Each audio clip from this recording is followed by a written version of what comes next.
Newsman Opinion.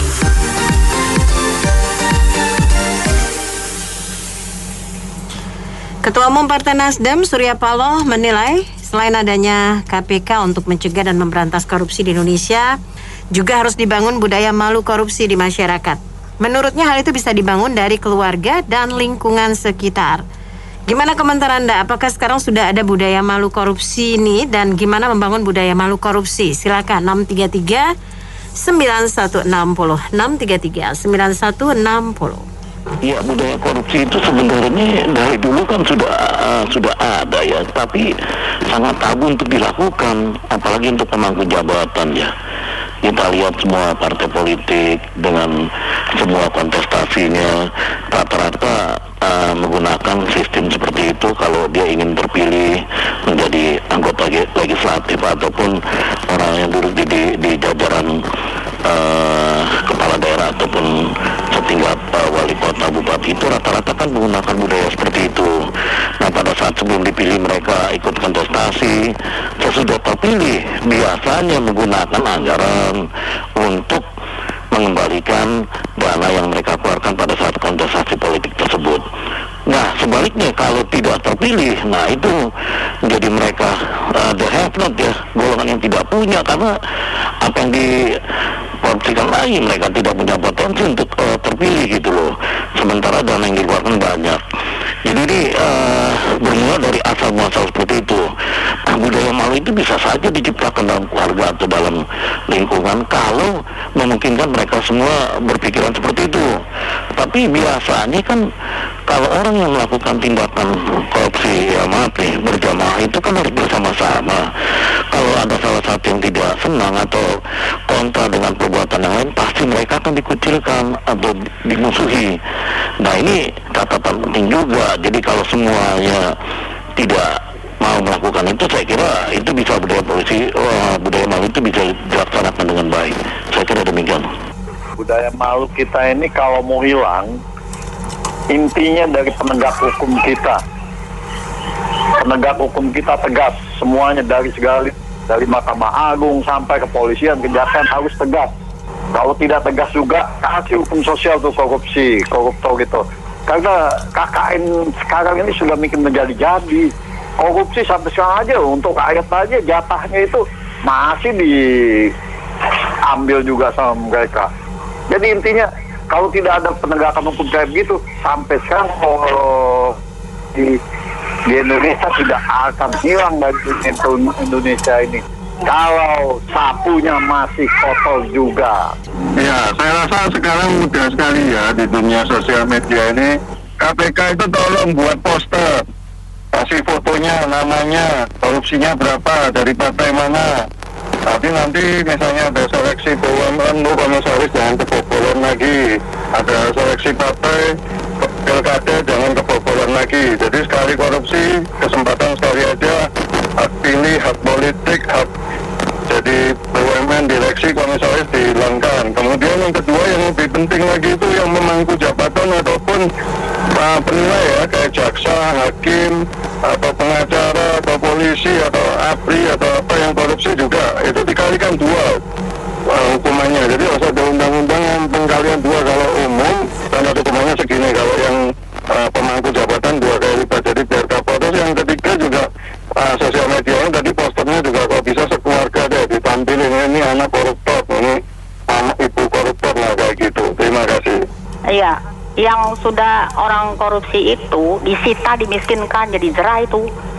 Nggak boleh lagi diajak. Semua kan pejabat tuh terpilih tuh atas kehendak Tuhan. Lu harus kasih contoh kepada seluruh rakyat Indonesia untuk memajukan negara, bukan majukan kantong sendiri. Atau bagaimana begitu? Negara kita tuh udah menjadi incaran. Lihat aja di Papua, itu orang yang di gunung-gunung itu tembak-tembakin ABRI yang pelindung negara itu. Bagaimana kalau kita sendiri pejabatnya pada korupsi, bisa dimanfaatin sama orang-orang luar yang tergiur sama harta kekayaan negara ini dari Sabang sampai Merauke gitu. Ya, kalau menurut saya sih susah ya di Indonesia untuk membudayakan rasa malu buat korupsi. Itu orang koruptor juga masih senyum-senyum aja tuh. Kemarin juga yang si Juliari Batubara yang mengemplang dana bantuan sosial itu juga masih senyum-senyum aja waktu di TV. Ya nggak tahu deh, mungkin memang udah nggak punya rasa malu lagi kali ya. Tapi ya susah sih. Jadi ya mungkin hukumannya aja yang diperberat deh, hukuman mati atau seumur hidup gitu. Nah baru habis itu takut deh. Kasih. Budaya malu KKN sekarang sudah tidak ada. Korupsinya saja sampai yang pengelola negara ini main bansos lagi. Waduh, satu itu. KKN ini mungkin menjadi-jadi semuanya sekarang ini dibandingkan zaman Soeharto dulu. Nggak seberapa, lebih parah sekarang. Kan KKN kita lihat dari Nasdem aja sudah banyak jadi dirjen, jadi duta besar. Ya intinya budaya malunya sudah tidak ada. Korupsi, kolusi, nepotisme di negara kita ini. Nggak tahu apa yang kita harapkan lagi sebagai rakyat Indonesia ini, KKN ini supaya hilang di bumi Indonesia, supaya NKRI berjaya seperti dulu seperti founding father kita. Udah nggak ada budaya malunya lagi ya. Adanya juga diganti dengan budaya malu-maluin.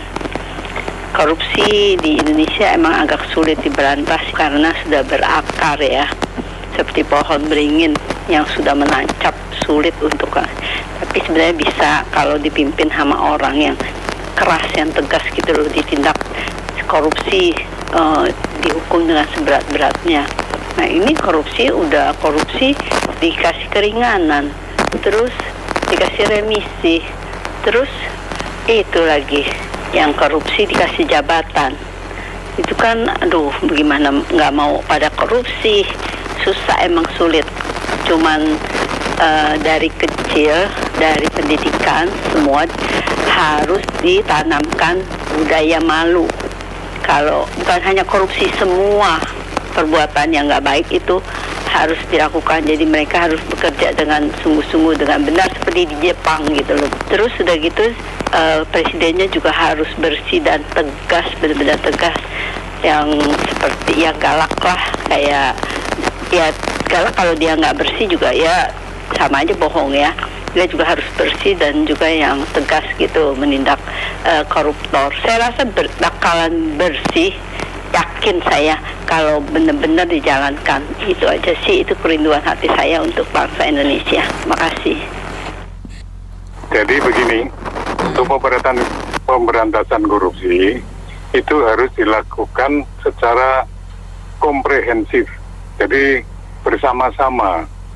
Pertama dari kemauan politik dari pemerintah, dari anggota dan partai-partai politik, lalu kemudian juga dari bidang pendidikan.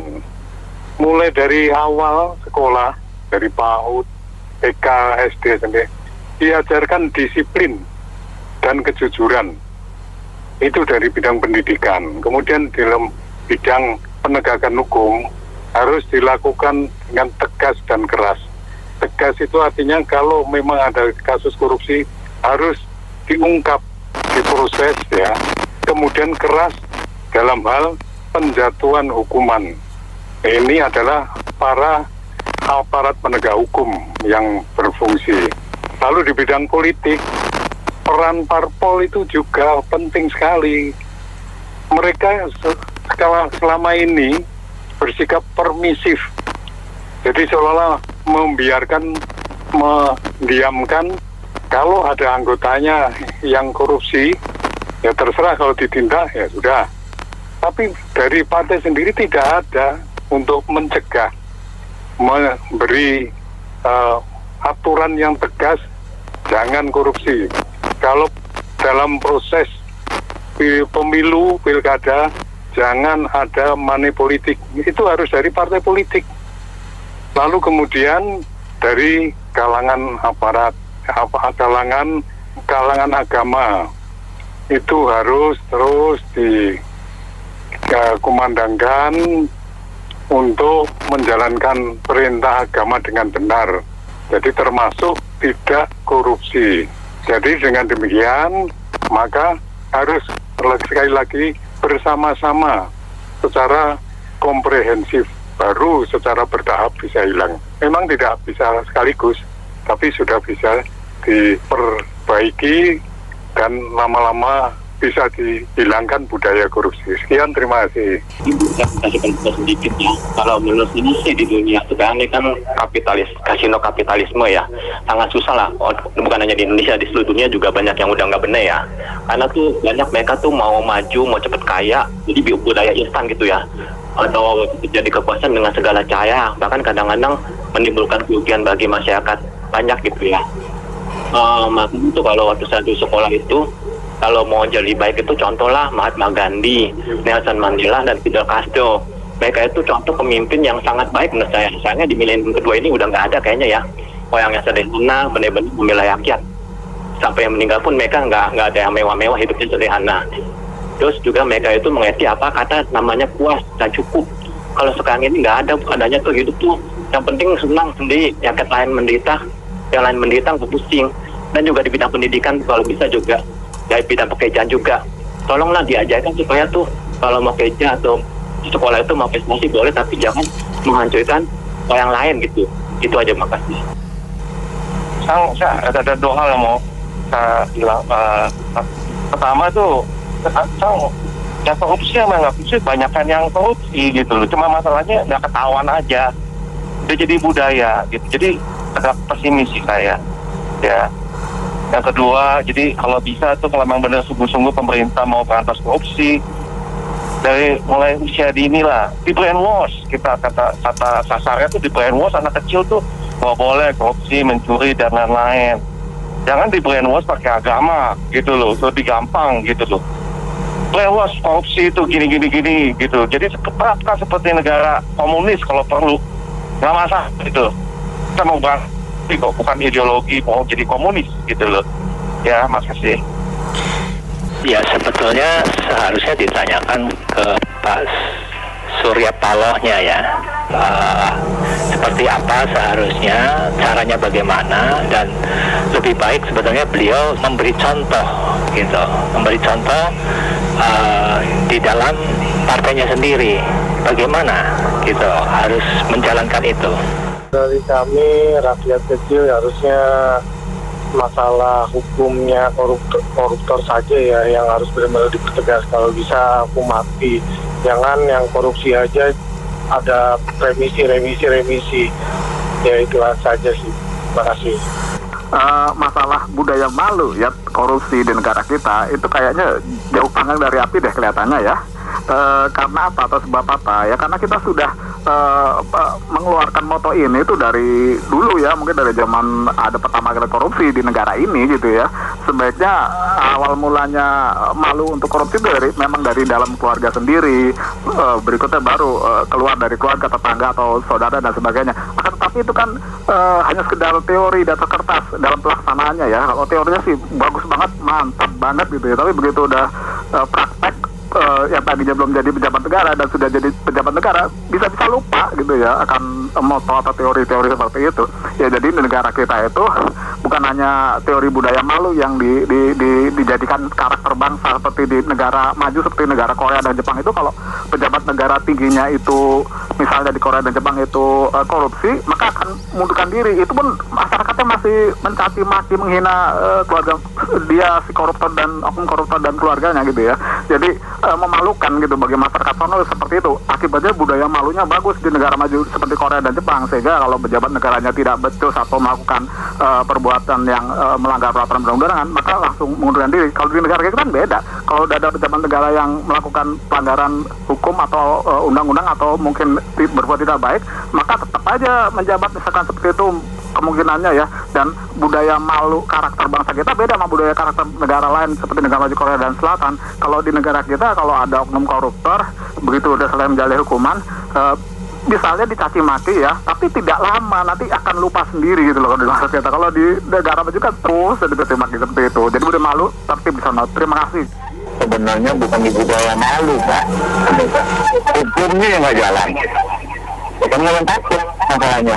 Cuma kalau hukum kayak di Cina gitu, saya pengen tahu. Saya berani enggak gitu kan. Bukan soal budaya malu. Hukumnya di Indonesia ini nggak jalan. Bisa dibeli itu lah, itu aja. Ya, saya rasa bukan membangun budaya malu tentang korupsi ya, ini hukum nggak berjalan. Karena hukum 10 tahun bisa didiskon jadi 4 tahun ya, apa-apaan itu. Tegakkan hukumnya korupsi seperti di RRC itu, nggak pandang pemimpin pun tembak mati itu, pasti jerah itu saya rasa.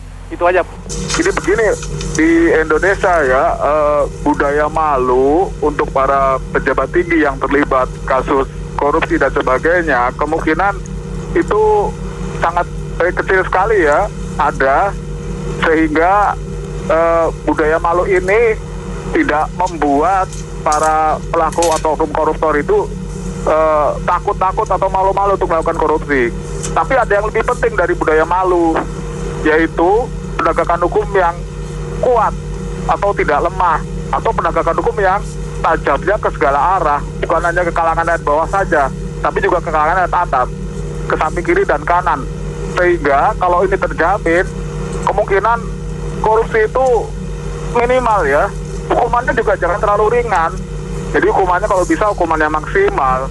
Uangnya itu kalau korupsinya besar, ya dikembalikannya besar. Misalnya 23 miliar rupiah, ya dikembalikannya 32 miliar rupiah, jangan cuma 14,5 miliar rupiah.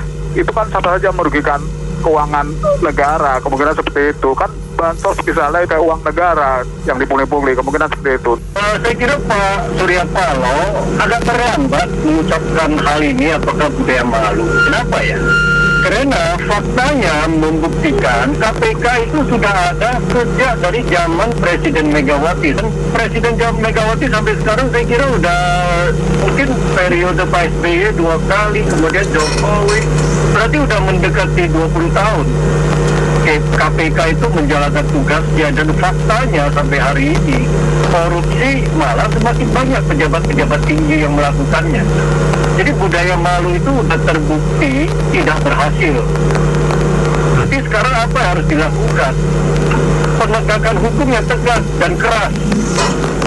Nah, persoalannya sekarang kita juga melihat yudikatif tidak melakukan fungsinya dengan tegas. Bahkan yang korupsi seperti contoh jaksa pinangki dan lain-lain itu mendapat pengurangan dari tuntutan jaksa sedemikian rupa besar. Jadi sesungguhnya apa yang harus dilakukan di negara kita kalau kita bicara korupsi? Dia DPR, legislatif, dan eksekutif harus tegas.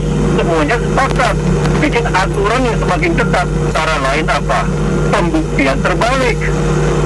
Kalau itu tidak lakukan, Pak Surya Paloh mau ngomong apapun percuma. Sepertinya eksekutif Presiden Jokowi mau keras, tetapi dihambat ini itu. Saya kira sulit kalau nggak lakukan dengan satu perubahan yang drastis. Terima kasih. Jadi hukum koruptor di Indonesia itu memang tajamnya ke bawah, tumpulnya ke atas. Sudah terbukti yang kemarin saja korupsi bansos hukumannya ringan. Ya justru malah yang orang-orang kalangan biasa hukumannya sampai seumur hidup, itu yang bansos juga ada. Itu nggak kebalik ya, yang ratusan juta hukumannya seumur hidup, yang miliaran, yang pejabat tinggi hukumnya nggak sampai seumur hidup atau hukuman mati. Saya mau menambahkan sedikit saja bahwa pencegahan daripada korupsi itu dimulai dari anak-anak. Anak-anak itu melihat dari mana? Dari keteladanan guru dan orang tua. Nah, kalau orang tua mungkin kita nggak bisa batasin. Mungkin anak-anak nantinya kalau bersosialisasi waktunya juga banyak belajar dari gurunya. Gurunya macam bagaimana? Guru yang misalnya tidak menunjukkan keteladanan, guru yang tidak tepat waktu, guru yang kadang-kadang tidak berlaku adil. Nah, yang seperti itu harus ditunjukkan. Nah, di sisi lain juga kita juga dalam rekrutmen guru jangan sembarangan. Guru yang baik, yang bisa memberikan teladan, menanamkan nilai budi pekerti gitu loh. Sekarang kita pertanyaannya adalah bangsa ini sangat percaya pada Tuhan, taat beragama, tapi kenapa kalau yang namanya korupsi tetap menggudaya? Itu satu renungan buat semua. Contohnya korupsi dana bansos, itu kan dana bantuan buat orang susah, rakyat masih juga dikorupsi. Itu tidak ada keteladanan menteri seperti itu. Apa mau terus-terusan bangsa ini? Pejabat-pejabatnya tidak menunjukkan keteladanan, korupsi, memperkaya diri sendiri, tidak peduli dengan rakyatnya. Jadi ya ini pekerjaan kita semua lah, tidak saling menyalahkan lagi.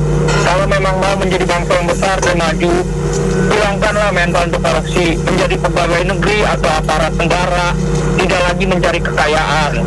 Demikian menurut saya. Terima kasih. Jadi saya pikir memang benar yang disampaikan Nasdem ya, bahwa budaya malu itu harus dibangun. Tapi pertanyaan dari keluarga, dari masyarakat, tapi pertanyaannya apakah sekarang sudah budaya malu itu ada?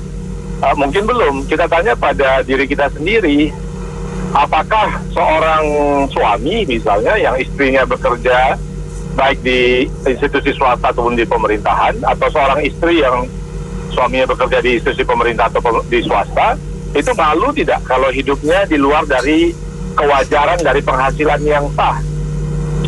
Kalau anak kita ada bertugas di institusi swasta atau di pemerintahan, malu tidak kita kalau gaya hidupnya itu di luar dari kewajaran penghasilannya?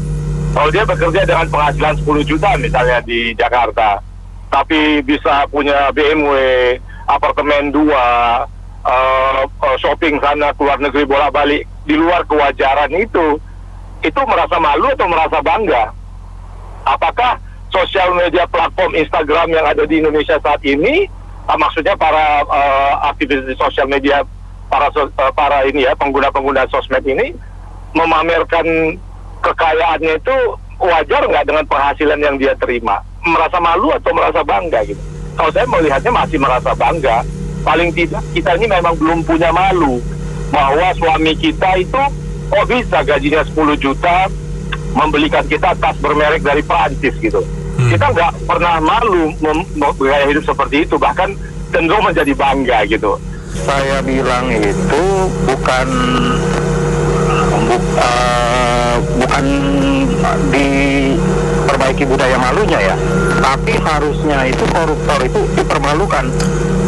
Contohnya pada saat sudah terbukti korupsi, diborgol, kalau perlu tinggi sama istrinya dan keluarganya, seperti pada saat dia pelantikan gitu.